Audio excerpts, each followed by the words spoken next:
দরজা খুলতে গেলে দরজা খুলতে পারে না আধ্যা। দরজা লক হয়ে যায়। তখন জয় বলে উঠে, নাটক করো। আধ্যা টানতে টানতে এক পর্যায়ে দরজার ছিটকিনি ভেঙে ফেলে। আধ্যা আর জয় দুজনেই ঝগড়া লেগে যায়। জয় আধ্যাকে ক্যাফে ডাকা, মার্কেটে প্রপোজ করা সব ঘটনা খুলে বলে। আমি ইন্টারভিউর জন্য গেছিলাম, ডেটের জন্য নই মিস্টার। মিথ্যাবাদী মেয়ে।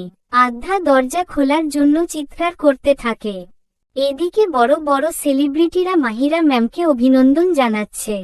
অপরদিকে একটা ফুলের টপ পরে যাওয়ায় কাজের মেয়েটি ধরে পেলে। তখন রূপা মিত্তল বলে উঠে, যদি এটা পরে যেত বেতন থেকে অর্ধেক কেটে নিতে পারতাম, কিন্তু পরে নাই, বেঁচে গেলে।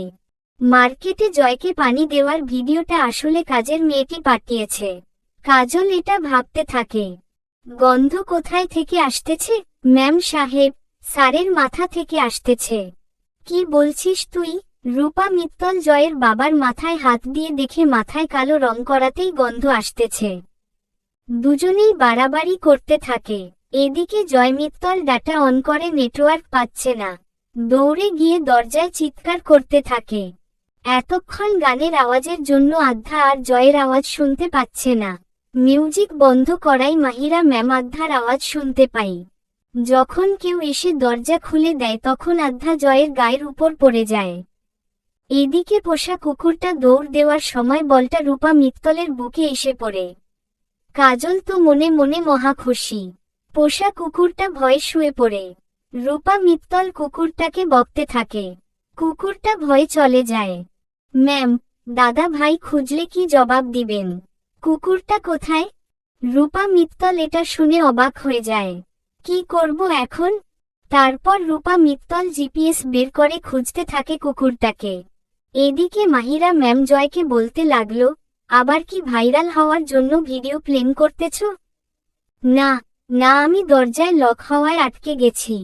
তুমি কে? আমি আসলে ইন্টারভিউর জন্য আসছি ম্যাম। কি করে দরজায় আটকে গেছি আমি জানি না।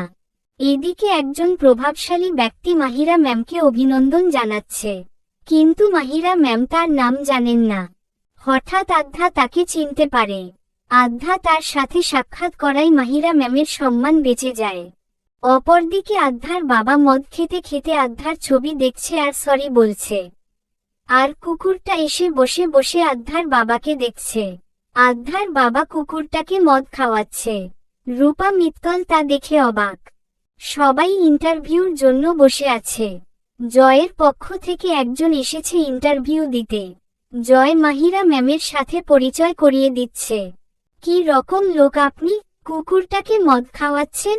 আধ্যার বাবা মাতাল অবস্থায় উল্টো পাল্টা বকতে থাকে। জয়ের বাবা এসে কুকুরটাকে কুলে নিয়ে নেই। হঠাৎ রূপা মিত্তলের আধ্যার ছবিটা চোখে পড়ে। আর দোকানে ঘটে যাওয়া ঘটনাগুলো ভাবতে থাকে। কে এটা? আমার মেয়ে। আধ্যার বাবা উঠে চলে যায়। একে সবার ইন্টারভিউ নেওয়া শেষ হলে আধ্যাকে ডাকে ইন্টারভিউর জন্য। সো গাইজ, ইন্টারভিউর রেজাল্ট চলে আসছে। আমি জানি সানজিদা হবে। না, কি? আমি মাহিরা ম্যামকে বলেছি না, সানজিদা হবে। সেই মুহূর্তে জয় আর সানজিদার কথা কাটাকাটি হয়। সানজিদা চলে যাওয়ার সময় তার ব্যাগের সাথে জয়ের টি শার্ট লেগে ছিঁড়ে যায়। সবাই হাসতে থাকে। জয়, তুমি ভাইরাল হওয়ার জন্য কি কি করতে পারো মনে হয়? মাহিরা ম্যাম কথাটা রেগে বলে জয়কে। I am sorry ma'am. তখন মাহিরা ম্যাম তানিশা বলে, জয়কে কাজ বুঝিয়ে দিতে। আধ্যা যখন চলে যেতে চাই, তানিশা আধ্যাকে ডেকে বলতে লাগলো, তুমি কোথায় যাচ্ছ? তোমার জব হয়ে গেছে। তুমি এই ব্লগ লিখবে। তুমি আমাদের নতুন ব্লগ লেখিকা। সো তোমাকে অভিনন্দন। আধ্যা তো অবাক আর মহা খুশি। তানিশা আবার আধ্যাকে জয়ের সাথে পরিচয় করিয়ে দেই আর বলে ওর সাথে তোমার কাজ করতে হবে। জয় আধ্যাকে ডেভিড হাসি দিয়ে অভিনন্দন জানাই। তারপর কি হতে চলেছে দেখতে চাইলে চ্যানেলটা সাবস্ক্রাইব করে পরবর্তী পর্বে চোখ রাখুন।